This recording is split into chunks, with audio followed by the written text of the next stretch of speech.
Ketegasan Prabowo Subianto diprediksi bikin seluruh kawasan ASEAN panik. Pasalnya negara-negara Asia Tenggara kerap memerah kekayaan alam Indonesia. Terbukti Filipina dan Malaysia mencari cara agar terus mendapat hasil bumi Nusantara. Selain itu, ekonomi Thailand terguncang hebat akibat Prabowo melarang Indonesia mengekspor biji tembaga. Sementara itu, Indonesia justru diprediksi bisa untung besar meski negara tetangganya dihantam krisis. Bagaimanakah kejatuhan ekonomi ASEAN karena kebijakan hebat Prabowo Subianto? ASEAN bergantung penuh ke Indonesia. Indonesia memiliki peran penting dalam hierarki hubungan di Asia Tenggara. Nusantara kerap kali menjadi pemasok utama sumber daya alam negara-negara ASEAN. Pasalnya Indonesia menjadi negara yang memiliki cakupan sumber daya yang paling luas. Hal ini terlihat dari tanah air yang memiliki cadangan nikel dan timah terbesar di dunia. Selain itu, Nusantara juga dikaruniai dengan kekayaan pangan yang sangat luas. Sebut saja seperti Indonesia yang juga menjadi salah satu negara utama penghasil kelapa sawit. Selain itu, baru-baru ini Indonesia juga berhasil menjadi salah satu negara penghasil beras terbesar. Hal ini nggak lepas dari suburnya kualitas tanah yang dimiliki Indonesia dibanding negara lain. Alhasil, melimpahnya sumber daya alam ini menjadi daya tarik tersendiri bagi negara tetangga. Mereka sangat menyukai kualitas dari komoditas yang dihasilkan Indonesia. Hasilnya, Nusantara memiliki nilai ekspor ke ASEAN sebesar 52,7 miliar US dollar per tahun 2023. Nilai ini jauh lebih besar dibanding ekspor Indonesia ke negara lainnya. Besarnya nilai ekspor ini juga membuat Prabowo ingin memanfaatkannya untuk kemakmuran rakyat.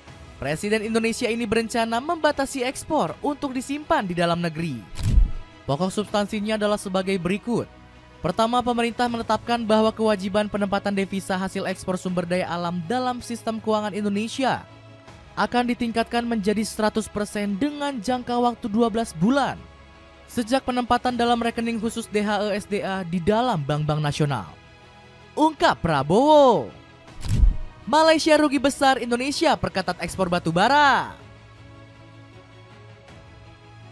Langkah tegas pemerintah Indonesia menutup keran ekspor membuat Malaysia kalang kabut. Pasalnya negeri jiran tersebut sangat bergantung pada pasokan batu bara dari tanah air. Diketahui Malaysia telah mengimpor 28 juta ton batu bara Indonesia pada tahun 2023. Angka tersebut diprediksi akan meningkat pada tahun ini. Gak heran pembatasan ekspor batu bara membuat perusahaan energi negeri jiran ketar-ketir. Pasalnya 74% impor batu bara Malaysia berasal dari Indonesia. Direktur Pelaksana Tenaga Nasional Berhad Nur Asman bin Mufti mengaku larangan ekspor batu bara tersebut akan mengganggu operasional perusahaan energi di Malaysia. Penerapan larangan ekspor batu bara Indonesia tidak hanya akan berdampak pada TNB, tetapi juga seluruh industri energi di Malaysia. Kami berharap larangan sementara akan dilonggarkan jika tidak segera dicabut, ujar Nur Asman. Selain itu, dampak dari pembatasan ekspor batu bara ke Malaysia membuat ekonomi negeri jiran tersebut terancam babak belur. Pasalnya tarif listrik rumah tangga berpotensi ikut meroket. Dilansir dari Sinar Harian, TNB telah mengusulkan kenaikan tarif listrik pada Juli 2025. Pasalnya 43% sumber listrik di Malaysia masih berasal dari batu bara. Belum lagi Indonesia sudah mulai membatasi ekspor batu bara. Gak heran tarif listrik negeri jiran dipastikan meroket karena kebingungan mencari penyuplai emas hitam selain Nusantara. Dapatkan sneaker kece Footstep Apollo dengan harga yang terjangkau. Cek linknya di bawah ini. Filipina dihantam krisis beras. Kesuksesan Indonesia menjaga stabilitas pasokan pangan berbanding terbalik dengan Filipina.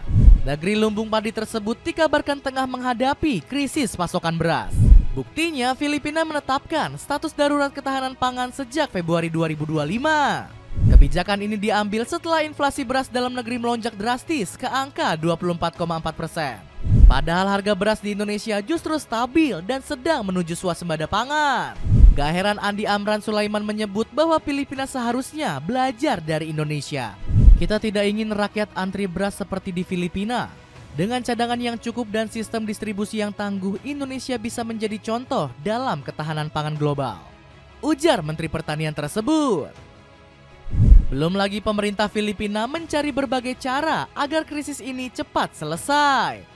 Pasalnya, Bongbong Marcos selaku kepala negara sedang mencari cara mengatasi permasalahan tersebut. Salah satu solusi yang kemungkinan sedang digodok yakni meminta bantuan beras dari Indonesia. Presiden berusaha mencapai ketahanan pangan dan mencari solusi dari permasalahan tersebut. Itulah yang sedang beliau lakukan. Tutur Clay Castro selaku jubir kepresidenan Filipina. Thailand panik terkena imbas perang tarif Donald Trump. Sementara itu di Thailand, pemerintah sedang menghadapi masalah besar di dalam negeri. Perekonomian negeri Gajah Putih saat ini sedang terguncang hebat karena perang tarif dari Donald Trump. Pasalnya, Thailand menjadi salah satu negara eksportir aluminium terbesar ke Amerika Serikat. Tercatat negeri Padoga menjual aluminium seharga 270 miliar kepada Paman Sam. Gak heran kebijakan Trump berdampak negatif bagi perekonomian Thailand. Pasalnya, negeri Gajah Putih langsung mengalami peningkatan pengangguran. Tercatat sudah ada 100.000 orang yang telah dikeluarkan dari pekerjaannya. Alhasil, jumlah tenaga kerja negeri Padoga turun menjadi 40,35 juta orang di tahun 2025. Belum lagi Thailand dibuat merana dengan kebijakan baru Prabowo Subianto. Presiden Indonesia ini baru saja menetapkan peraturan untuk membatasi ekspor tembaga Nusantara. Padahal Thailand menjadi salah satu negara importir tembaga terbesar dari tanah air. Tercatat negeri Padoga sudah mengimpor tembaga senilai 179 juta US dollar dari tanah air. Gak heran pertumbuhan ekonomi Thailand diprediksi bakal stagnan. Ekonomi Indonesia masih yang terdepan di ASEAN. Di saat ekonomi negara tetangganya sedang kesulitan, Indonesia justru semakin berjaya. Buktinya, tanah air tetap jadi pemimpin di kawasan dalam berbagai sektor. Terbukti, PDB Indonesia mencapai 22.139 triliun rupiah pada tahun 2024. Selain itu, ekonomi tanah air diprediksi makin meroket berkat perkembangan pesat di sektor digital. Pasalnya, kontribusi ekonomi digital Indonesia mencapai 90 miliar US dollar pada 2024. Jumlah ini bahkan diyakini akan terus meningkat di tahun 2025. Gak heran Veronica Utami menyebut Indonesia punya perekonomian digital terkuat se-ASEAN. Indonesia menjadi negara perekonomian digital terbesar di Asia Tenggara dengan pertumbuhan 13%. Jelas perwakilan Google di Indonesia tersebut. Pertumbuhan ini juga didukung Prabowo dengan mengambil kebijakan pro-rakyat. Salah satunya, sang presiden ingin swasembada pangan terwujud di bumi Nusantara. Saya sudah mempelajari bersama pakar-pakar yang membantu saya. Saya yakin paling lambat 4-5 tahun kita akan swasembada pangan. Bahkan kita siap menjadi lumbung pangan dunia. Tegas Prabowo.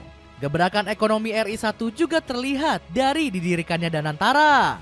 Badan pengelola investasi ini punya dana jumbo sebesar 15.000 triliun rupiah untuk menggerakkan mesin perekonomian tanah air. Dapatkan sneakers keren dari Mills yang cocok dipakai aktivitas apapun. Cek linknya di bawah ini.